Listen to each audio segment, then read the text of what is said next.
everybody. Welcome to the Stock Car Spectacle. I'm Ian Jortson, Nick Kinzel. I'm Tom Hubble. and we have been away for a few weeks. Life has been a little crazy, but we are back. We're going to be talking Nashville and Michigan. But before we dig into all that, let's start off with our diecast of the week. Tom, what you got for us today, buddy?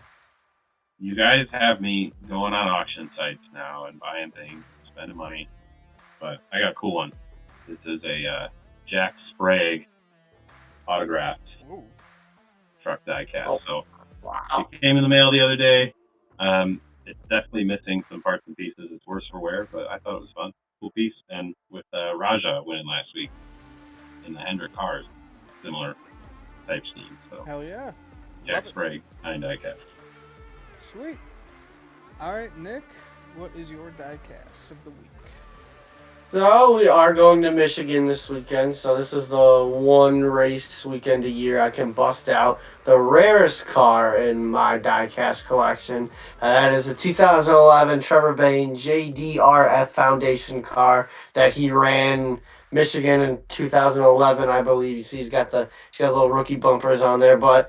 This is the one and only time that I've ever spent over $100 on a diecast because this was like considered the holy grail for Trevor Bayne diecast. I just don't make these things. So when I saw it, had to get it. But yeah, he only ran this scheme once. It's a little goofy looking, but hey, it's rare and it's pretty cool. Is that tie dye? Yeah, I think so. Hell yeah. Little tie dye on it. Yeah. Yeah, that's But wild yeah, looking. you can't find this thing anywhere nowadays. So once I saw it, I was like, I don't care what I'm gonna pay for it. One and only time I've ever spent over $100 on a diecast. We'll never do it again, but now it's in the collection. There you go. It's a nice throwback to Wood Brothers hippie days. Yeah. All right, so for my diecast of the week, Nick, you said it. We're going to Michigan this weekend, and I'm throwing it back to my favorite car that I've seen win at Michigan. Mr. Kevin Harvick won it in 2022, and he won me $1,500 with this one as well. Second time I saw Kevin win in person. It was pretty sick. Hell yeah. And Ross is debuting his Bushlight Apple paint scheme this weekend too, so I can't wait to see that. Haven't been able Okay. to find it anywhere. I've been looking. Yeah, they Trackhouse posted it, so you can probably find it on like Instagram since I know you're Oh on no, I'm Twitter saying the more. Bush Light Apple. Oh yeah, Been just popping into stores and liquor stores wherever I can, and they're hard to not looking find. that hard, but I'm popping in there trying to find it. I'm gatekeeping mine for a while, man. Just trying to drink it as slowly as possible. All right, so some top stories. The U.S. Court of Appeals has ruled in favor of NASCAR and vacated the preliminary injunction requiring NASCAR to treat 2311 and Front Row as chartered teams. So, in 3 weeks from now, if nothing changes, these teams will be running as open teams. They'll have to qualify in every single week if there's over 40 cars in. That was something that was not on my bingo card this week. No, it's just the way everything was lined up. It seemed like that the teams had a pretty good case set up, and then it came back to these judges a couple weeks ago, and they're like, "Hold on, you can't do that. Can't do this. This makes sense." And now sounds like they got basically three options, which is to settle, to accept the ruling, sign the deal, and go home with their tail between their legs, or they could send it to the Supreme Court, which would be wild to hear the Supreme Court talking NASCAR. I'd tune in. That'd be fun. Uh, or or they do nothing and run as open teams. It seems odd. Seems like a big L for these teams, obviously. So It's just you obviously not wonder lawyers. what kind of problems would this create down the road for some of these teams and their sponsors? I mean, I remember before the season was even starting, like Tyler Reddick and Bubba Wallace were asking around, like, do we have to find other jobs or something like that if our sponsors don't want to go along with this? So now that this is back open, just you wonder what kind of problems this could create if this doesn't get resolved sooner rather than later. Yeah, not a good look for these teams coming up here in the next few weeks. They're gonna have to figure something out if they are gonna have to run as open teams. All right, and then Atlanta Motor Speedway, they have changed their name to Echo Park Speedway. Shades of Lowe's Motor Speedway, shades of ISM Speedway. Just goes to show it's not gonna work out. Lowe's Motor Speedway did not last long. ISM Speedway only lasted maybe a total of 2 years. It's just another money grab, obviously. And Yeah, I think it's just ridiculous. it's pretty stupid. I mean, but everybody's still gonna call. Nobody's gonna call it Echo Park Speedway. There's just no way. Everybody's still gonna call it Atlanta. It's just these. They're just trying to make some money, I guess. I don't know. Pretty dumb.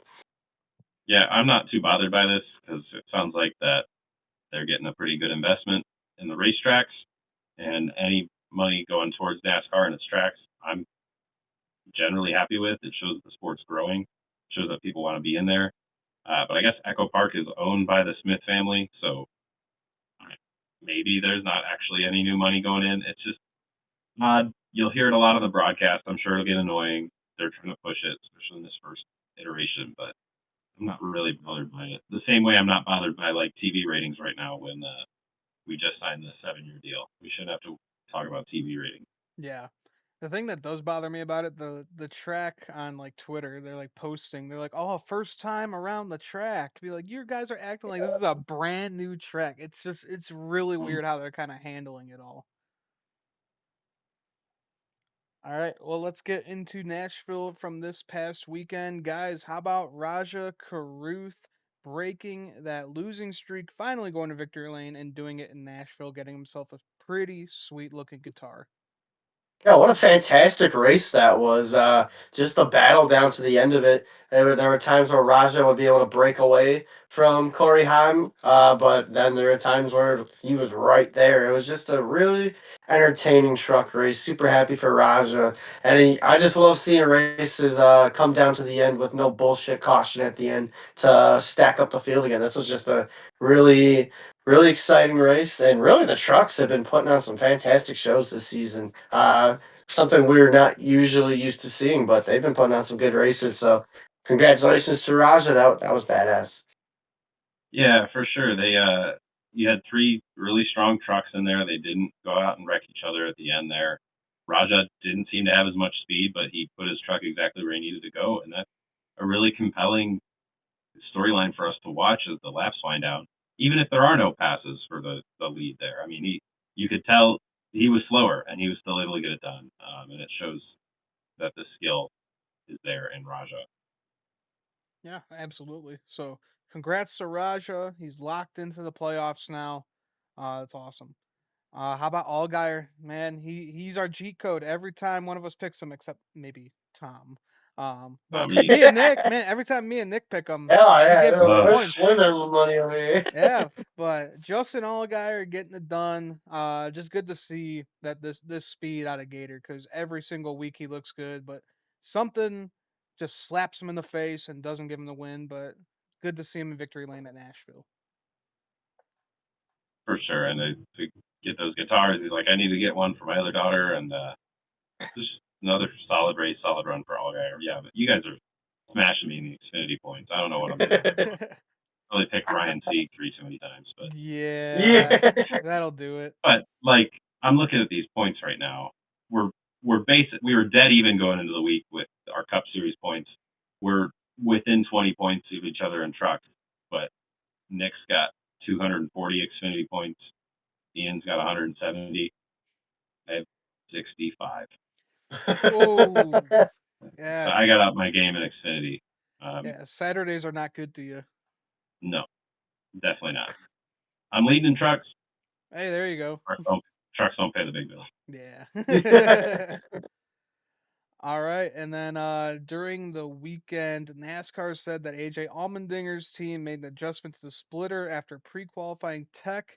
They started at the rear of the field for the Cup Series race.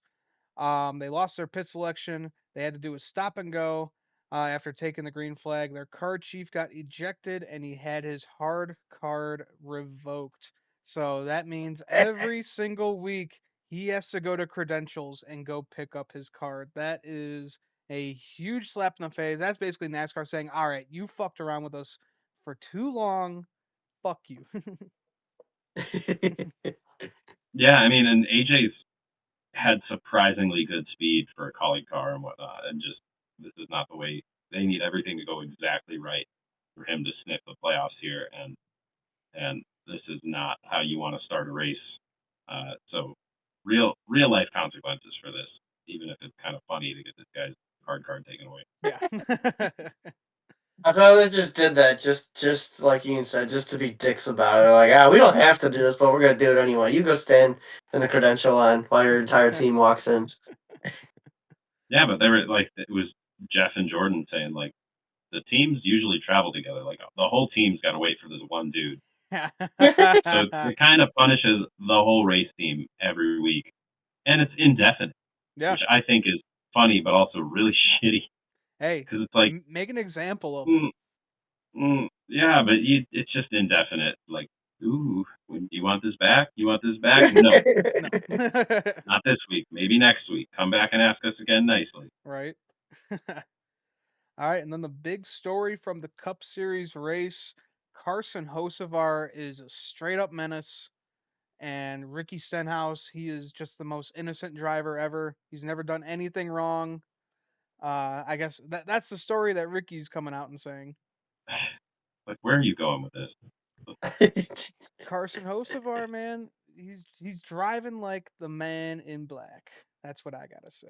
Dale Earnhardt.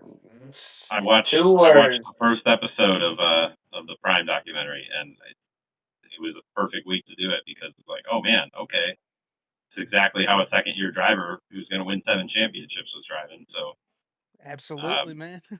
I mean, I like it. I don't like that he's wrecking people. I like the aggression. I don't want him to change.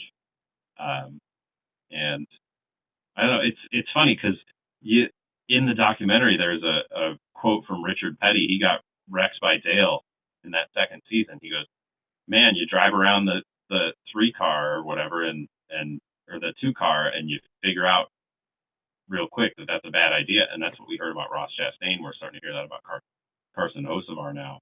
Um, Ross Chastain kind of got his reins, got his choke collar tugged down a little bit. So we'll see if Hocevar's support Yeah. system Well, backs him up and tells him to what rein I it in. like about what I like about Carson Hocevar is he's not here to make friends. He said it. He's not here to make friends on the racetrack, He's not here to be in a and boy band.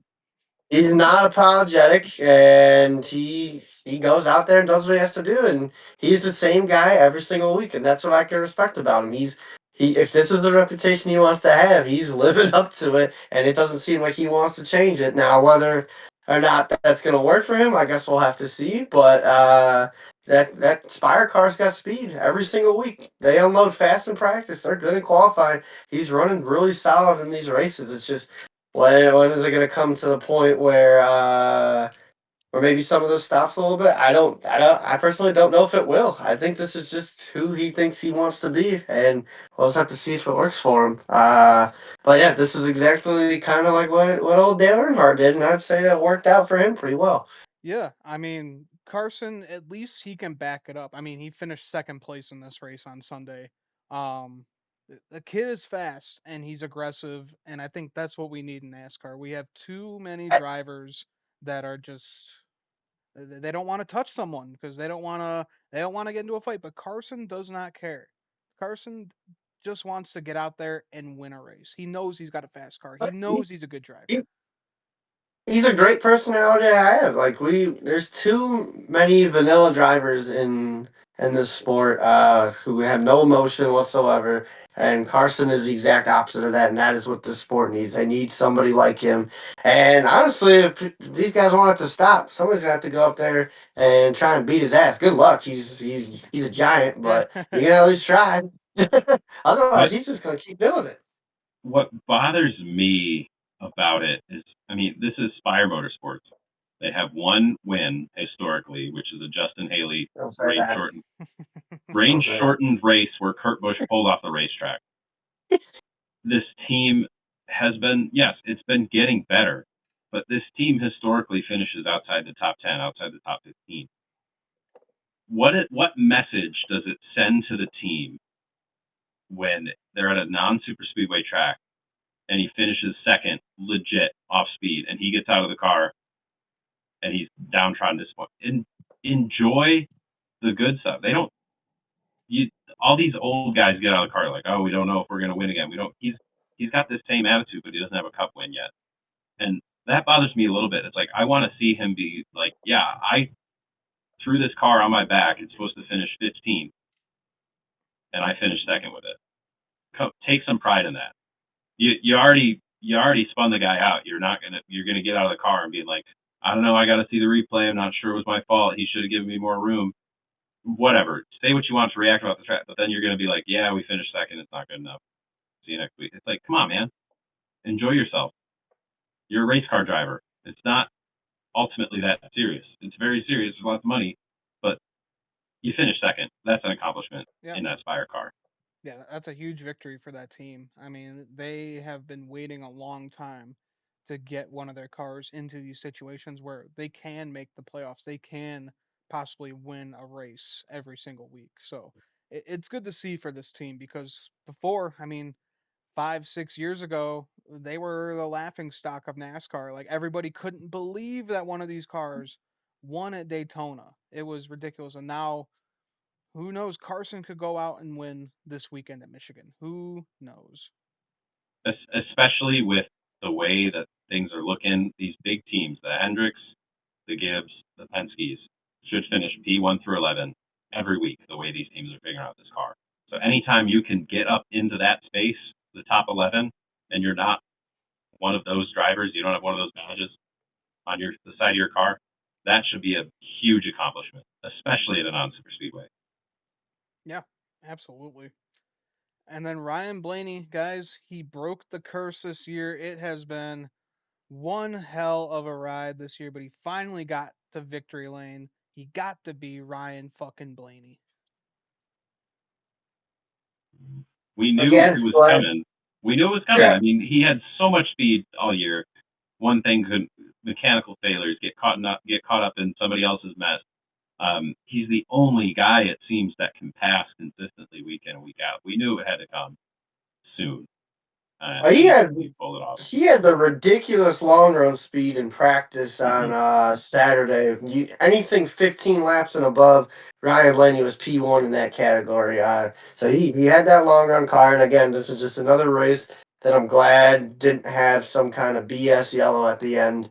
They just let it race it out. And yeah, good for Blaney. This dude needed one. He's had some terrible luck this year.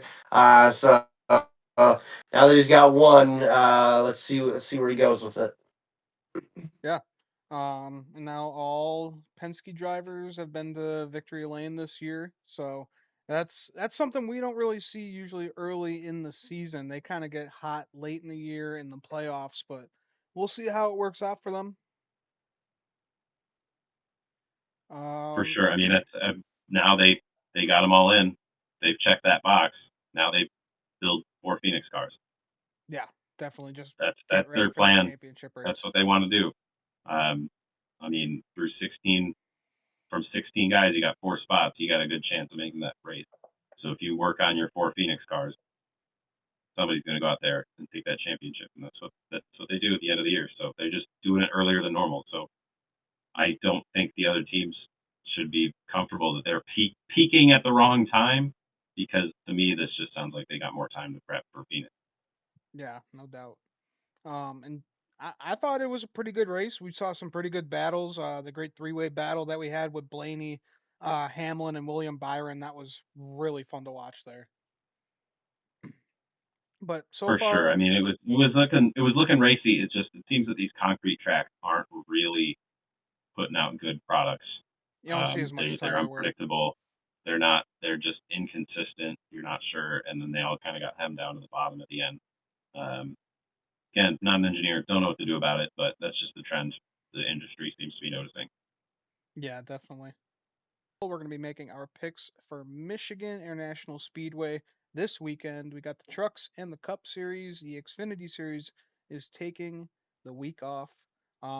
This is the first race for the Truck Series at Michigan after a 5-year hiatus. We have not seen them since 2020 at this track. So should be a fun one this weekend. 250 miles, 125 laps. Stages 1 and 2 will be 30 laps each, and the final will be 65 laps. Some notables in this race, we got Carson Hocevar in the 7 for Spire Motorsports, and Chastain will be in that 44 for Nice. I will be picking first, and I got to go with the guy who finished second in the Cup race last week. He's coming back up to the Truck Series after he won a few weeks ago. Mr. Carson Hocevar, and that's 7 for Spire Motorsports. Going to win at his home track. It's a solid pick. He's fast. I mean, the Spire's coming off a win last week, so I like it. All right, so for my pick, like you said, trucks have not raced here in 5 years, so I expect things to be kind of a little crazy on Saturday afternoon. So I'm going to take the 19 truck of Daniel Hemrick.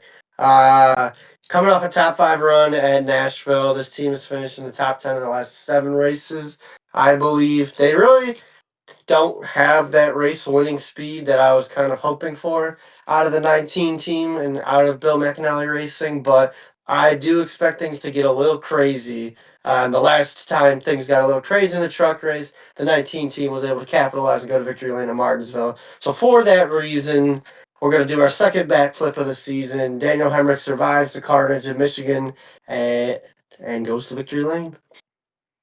All right. I'm thinking we're going to have high speeds, lots of room to spread out. And when you open the gates like that for these horses, there's only one truck that comes out ahead, and it's the 11, Corey Heim, every time. So I'm gonna try to go for Corey Heim again. It seems whenever I pick the ringer, they don't do well. So hopefully we get a win. I'm struggling for points. I gotta start picking basic. Yeah, you need. Basics the way to go, man. I guess, yeah. Yeah, not a bad idea at all, especially when you're down in the dumps. hmm All right, guys. Well, let's make our picks for the Cup Series race, the Firekeepers Casino 400 mile race, 200 laps. Stage 1 is 45 laps, Stage 2 is 75, and the final will be 80 laps.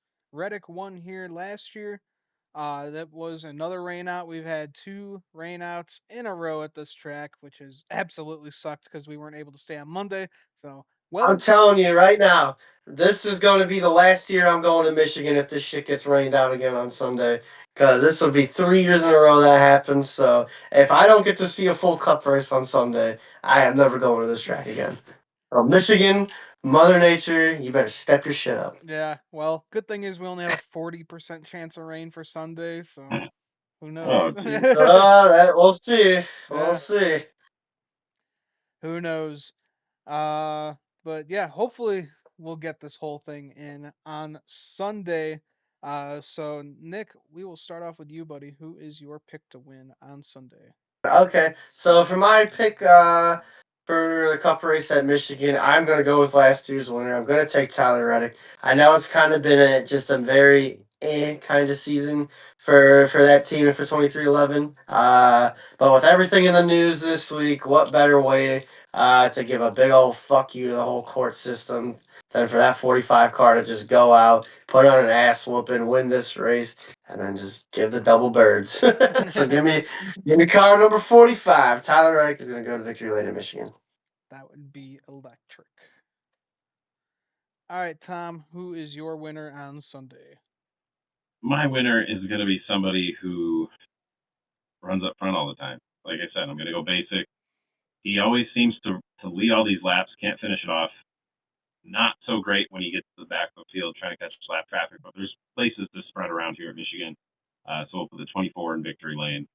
He's just been lights out all season, outrunning his teammates. Hendrick car number one, and you got to pick this car to win. Yeah, absolutely. Great track for him. For my pick, I'm going with the Hocevar sweep. I mean, he came in second in the Cup Series race last week. He's just riding the momentum train right now. It would just be so crazy for him to get his first win at his home track where no Michigan-born driver has won before. So pencil me down for that 77. Think of the storyline if Hocevar is Oh, leading late man. and has to pass Stenhouse to lap him. Oh, that That's would not go well. that's tough. Notice how you Everybody's said saying lap Stenhouse is Stenhouse though. yeah, Yeah. yeah. Well, I think that would be the situation where they're going to run into each other on the track this Yeah. week. But still, I mean, that's Stenhouse has every right to make Hocevar's life a living hell. Yeah. Stenhouse had no DNFs until last Sunday, and He was in a Denny playoff spot. Denny said straight up Stenhouse will wreck the 77 at some point. Maybe not at a track like Michigan, high speed, kind of dangerous, but he can still make his life pretty miserable. Oh, He yeah. was in the playoffs, and then that wreck took him pretty firmly out of it. So now that 47 team, who really doesn't have all that great speed, has to go back to work. So yeah, Yeah, I could see it coming pretty soon. and you know for a fact if Hocevar is about to go get his first win and Stenhouse has something to say about it, Yeah. he's gonna try his damnedest to say something. Oh So yeah, that's definitely. the storyline I'll be watching, especially if Hocevar is running up front. Yeah. And I don't hate the pick either. He's shown a lot of speed recently, so Yeah. I believe in the kid. I really think that he can go out there and get a checkered flag and then be a champion someday in his career. That would just be a crazy story too, because that would put him as the top guy at Spire right now. And then we all thought that that was probably going to be Michael McDowell making that move from front row over to Spire.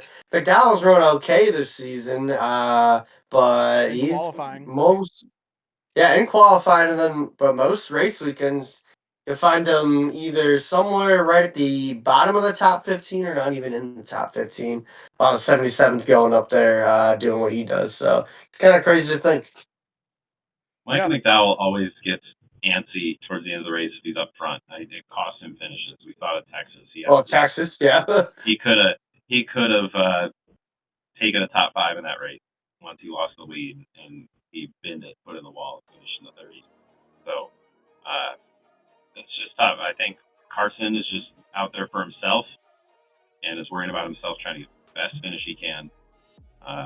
And that's the difference between those two, and that's why Carson is sitting 17th in points and McDowell's 21st. No. Doing pretty well for himself.